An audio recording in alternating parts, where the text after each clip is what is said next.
Welcome to the S.O.A.P Bible Study video series from Oak Tree Community Church in South Bend, Indiana. We are working our way through the Gospel of Mark, and we have come to the midpoint of chapter 5 in our third week. Right. So we're going slower than Mark is. Yes, we are, very much so. But we hit the rest of 5 and then all of 6. Yeah, 6 is a little bit of a longer, I think, chapter. So we'll just yeah. So last week, just as a recap, we saw Jesus start his leadership team, right? He named his apostles, and personally, I think one of the biggest stories last week was Jesus and Satan. Yeah. In there, and the idea was we find the experts of the law saying, whoa, the stuff he's doing didn't come from God, but it actually came from Satan. Yeah. And so there was a rejection there. Yeah, and the key is that they knew that he was from God and that these were the Holy Spirit's miracles. And they intentionally chose to reject that information. It's not like they didn't know and they're just guessing. Right. Yeah, that's the big deal there. Yeah, so intentionally. So what Jesus did was he started teaching in parables. And so we learned that last week. That's why he shifted. I think we see some more parables this week, if I'm not mistaken. And then last week you had brought up that it's really an act of compassion on Jesus' part to teach in parables. So this week we move into kind of a new area, right? Jesus moves into a new area. Yeah, lots of miracles and some bigger ones in this one. Yeah. Yeah, so we have one that kind of starts out and there's 2 stories in there. Little nested, right? Yeah, and it's like, well, that's really weird, but that's what happens in life. Yeah. And with Jesus, it's got to be millions of people and millions of stories, and how do you so you're going to do something and down. then there's something happens and somebody taps you on the way, and it's just like work, right? You got to do these 5 things, and then I forgot about this. The big one, this right? part. Yeah. So there's a synagogue leader, which is an interesting way to put it. So not a Pharisee, not a Sadducee, but somebody who was in charge of the synagogue. Yeah. It's the physical synagogue. Yeah. So they're different levels, and it wasn't necessarily a teacher. Could have been. It depends on who you read, but could have been a maintenance guy, the guy who unlocked the door, that type of thing. But he was some kind of a captain or chief of that local synagogue. We should point out that last time Jesus had gone from Israel across the Sea of Galilee, had cast out the demon in the Gentile area, and now he's coming back. He crossed the sea. They asked him to back. leave, right? Yeah. So he came back. Right, so he popped back over. Now he's back in Israel. Obviously, there's a synagogue there. Right. And this guy's name is Jairus. And his daughter is gravely ill. Yeah. And he falls at Jesus' feet and asks Jesus to come lay his hands on her so that she can be healed. Yep. So they take off. There's a huge crowd there, and this is where the second part of the story happens. There's a lady who's been hemorrhaging for 12 years. Seems like numerous doctors have tried. Nobody can heal her. But she knows... Well, one, that makes her ritually unclean. Yeah. But she is in a crowded area, which leads some people to believe she's not in her hometown, right? She's with some people that don't really know who she is. Otherwise, people would be, hey, you got to get, you can't be here anymore. Yeah. But she thought, if I could just touch his robe, and I love that line in there. Then I'll be healed. I don't understand how. I don't know if this is going to work, but I know if I just touch his robe, everything will be better. I have to point this out. I really love verse 26, chapter 5, verse 26, because Mark is the only one who says this. Matthew doesn't, and Luke absolutely doesn't say this, because Luke is a physician, right? She had endured a great deal under the care of many doctors. I really thought it was going to be the power going out. And had spent all that she had, yet instead of getting better, she grew worse. I wonder what Mark's experience with doctors had been that made him include that. Yeah. Luke doesn't seem to mention that part of things. I always love that. Yeah. I liked from Jesus' standpoint, he felt a power going out of him. Yeah. And I love that line, and I get a great visual on it. So the big question is, how does Jesus heal, or where did this power come from? So what are your thoughts? I really think that this is a great example of how spiritual gifts work sometimes today. Okay, now it's not exactly the same. We're not doing miracles and everything, but the one of the ways that spiritual gifts work is that the Holy Spirit is doing ministry through us, and we may not even know it. Right. Sometimes we're exercising our gifts, we're doing ministry. Sometimes we're just living life, and the Holy Spirit's doing things, doing his, just doing work, right? Right. Sometimes Jesus is out doing miracles. He's healing somebody, he's doing this, he's doing this. Sometimes he's just walking down the street, and the Holy Spirit decides, I'm going to heal this person, and I'm going to use you to do it. And he didn't even know. And power went out. And he felt something was different. Yep. So he stops and he looks around. Who touched me? Who touched me? And everybody's like, you're in a crowd of people. Well, everybody. No. Something was different. Something was different. But I love that. So she knew it. Yeah. And she fessed up. Yeah. Well, she felt the change in her body. Yep. Yeah, and she knew she was healed. Yeah. Which is awesome. Yep. Yep. And she's like, I'm sorry it was me. And he's like, that's okay. That's okay. Well, and your faith has healed you. Yeah. Right? So she was definitely healed by faith. So now we got to go back to the first story, which, Jairus, the dad, they're trying to go to his house because his daughter's gravely ill. Yeah. They get closer, and it comes to find out the daughter has passed. Yeah. Right? And Jesus says, let's go anyways. Yeah. They get there. Everybody in the house is like, no. And he's like, nah, she's only sleeping. Then he gets made fun of. Right. Yeah. They start laughing at him, mocking him, right? Which, okay, I can kind of give him that. But then he brings her back to life. So the question is, it can't be the daughter's faith. Right. So is it the dad's faith? Or is it not just a linked healing to that at all? Yeah. Right. Yeah. I think it's because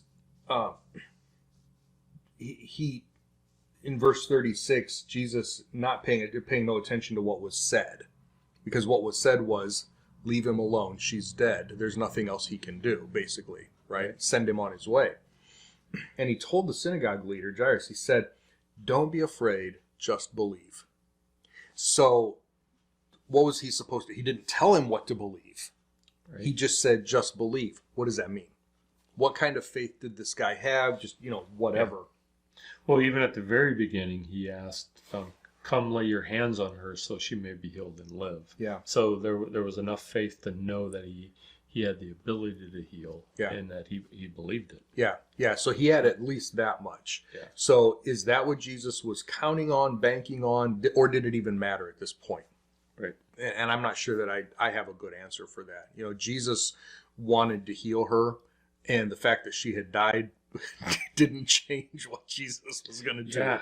I mean, he was on a mission no matter the circumstances. Right. Right. So we're told she was 12 years old, which is really interesting. Just a sort of a fun detail in there. She got up at once, began to walk around. Everybody was astonished, and there's just so many little one-liners in this story. He strictly ordered that no one should know about this, and told him to give her something to eat. Yeah. Give her something to eat. Yeah. She's hungry. I mean, she's been starving, because she's been sick. Give her some, Give her some matzo ball. Give her some food. Are you hungry? Of course you're hungry. I could eat. Yeah. So then in chapter 6 is a long chapter, and again, we're not going to be able to hit everything, but Jesus goes home. Yeah. Right? And there's a rejection there. Yep. I get from the wisdom part, when we look around our church, I taught youth group for a long time, so I see all these young men, right? Trying to figure out life and everything. And some of them go off to school and they come back. Yep. And there's definitely like a wisdom that's gained. Yeah. And I kind of put myself in this picture where now Jesus comes back and some of the older males are going, this is the same guy. Yeah, who is this kid? Yeah, but he's now teaching with authority, and where did he get that? And, yeah. Where did he get these ideas? Because what he is teaching is going to be different. I mean, like, this is the kid who grew up here, who we know. Here's what we taught him. We know his dad is not really his dad. We know his background. Right. We know all this about him, and he's coming in here claiming to be Messiah. I don't think so. Right. I don't think so. This is one of only 2 times, in my memory anyway, this is one of only 2 times that we're told that Jesus marveled or was amazed at something. One is in Matthew chapter 8, the Centurion's faith, which is a great story, by the way. We're not going to do it here. But he was amazed at the Centurion's faith. Yeah. So the Centurion basically said, "Oh, you don't have to come. Just give the order. Yeah, just say the word." And sort of even more than Jairus here, right? Here, he was amazed in the opposite direction. Yeah. He was amazed at the lack of faith. Right. So it also says he was not able to do a miracle there. Yeah. Because of their unbelief. Yeah. So is that again the Holy Spirit just saying?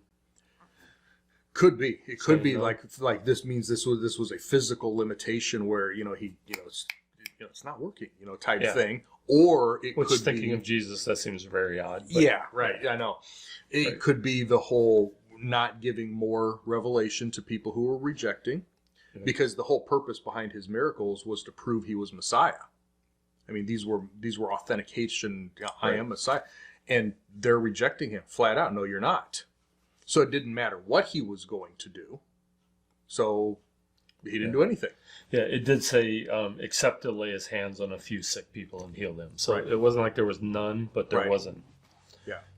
Didn't seem to be. So was it? So again, back to your question from before: is it that these couple of sick people had faith, that they did believe, and so he was able to do that, but other people weren't, or how that all works? I don't know. Right.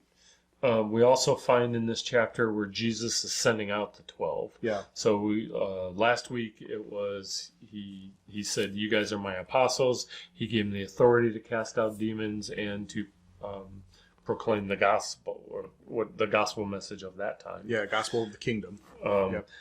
But now it was sending them out, and he had a whole list of rules on there. Basically, you're taking limited things with you. Yeah. When you find a house to stay, you're staying there the entire time. No fare, going to a better house. Stay where you're at. Yeah. Only take a staff. Don't even take a change of clothes or a second tunic. Things like that. Yeah. And if they don't believe you, symbolically, shake out your robes and move on. Yeah. Yeah. We don't have time to be trying to convince people who aren't listening. Right? If they're not going to listen, move on. Find somebody who will. Right. So they casted out many demons, and they healed many people. Mm-hmm. And again, that little extra thing in there with olive oil. Yeah. Well, it says they anointed many sick people with olive oil. So did they use that in the healing? Where's what's the purpose now? I got there. Yeah, we got this long section on the death of John the Baptist. So what do you make about that? Well, just from Mark being very limited, and now all of a sudden he takes boom. Yeah. Well, he does this like 3 in a row. He's got this one. He's got the feeding of the 5,000, which he spends time on, then walking on the water, which he spends time on, which is why chapter 6 is such a longer chapter. So are they 3 totally separate stories, or is he trying to make a point here?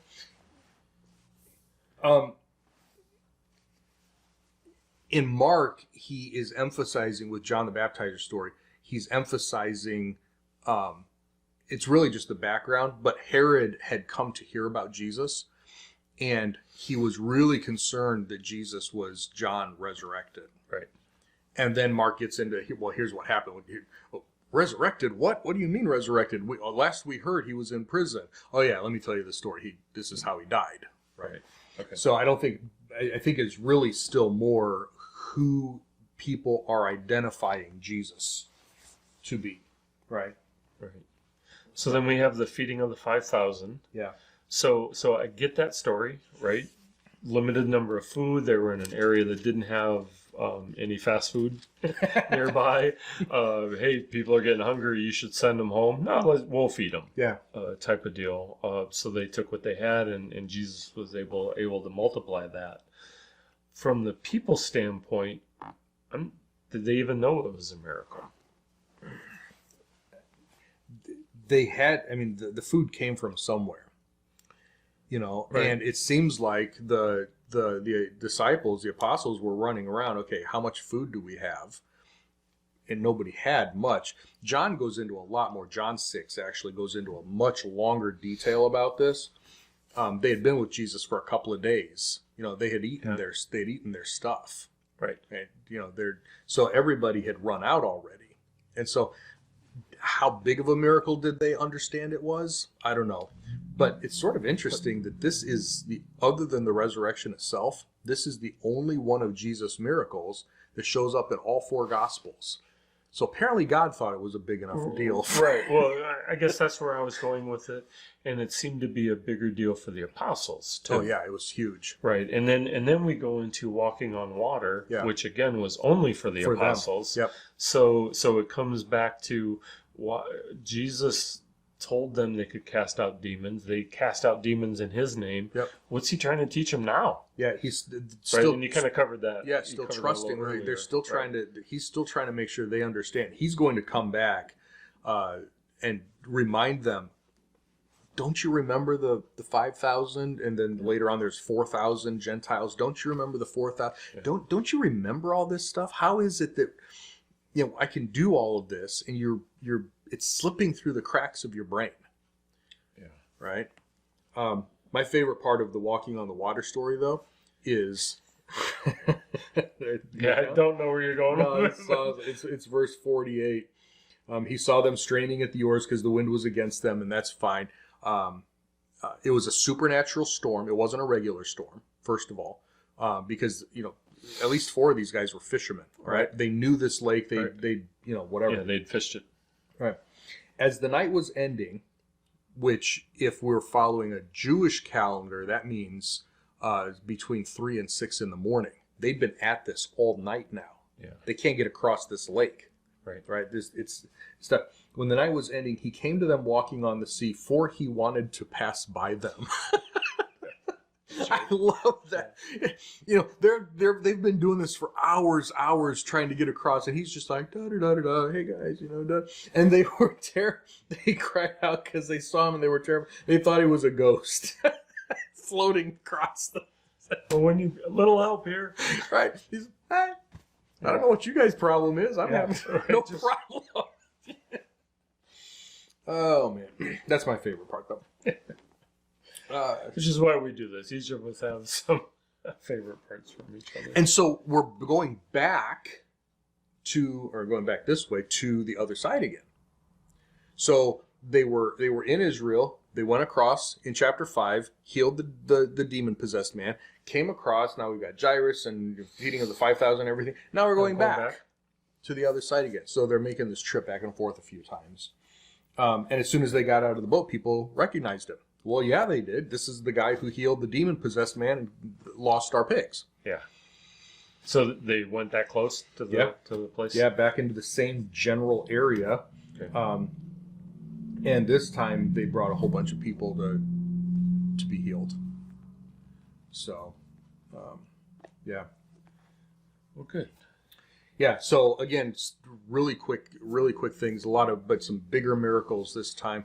And now we are past the halfway point of his ministry. We're going to be moving toward Jerusalem very soon here. Yeah. In fact, chapters 7, 8, 9, and 10, only 4 chapters left before we get to Passion Week. So there's a lot of stuff to cram into these next probably 6 to 9 months before I think it's less than a year. So at a week this or point. two from our standpoint. Yeah. But he's really going to push through the next 6 to 8 months probably very quickly here in the next 4 chapters. Yeah. All right, good. So a little preview of what's coming up. Yeah, so stick with us. I mean, we're pushing through this fast, but that's what Mark does, right? So we're hitting the highlights. We'd love to hear from you, the things that you are seeing and the things that, little things that I like, little things that you like, and Yeah. little things that you like too. So let us know about those, and we'll be back here next time, get into chapter 7, and just keep pushing through as Jesus slowly, methodically works his way toward Jerusalem. See you soon. See ya.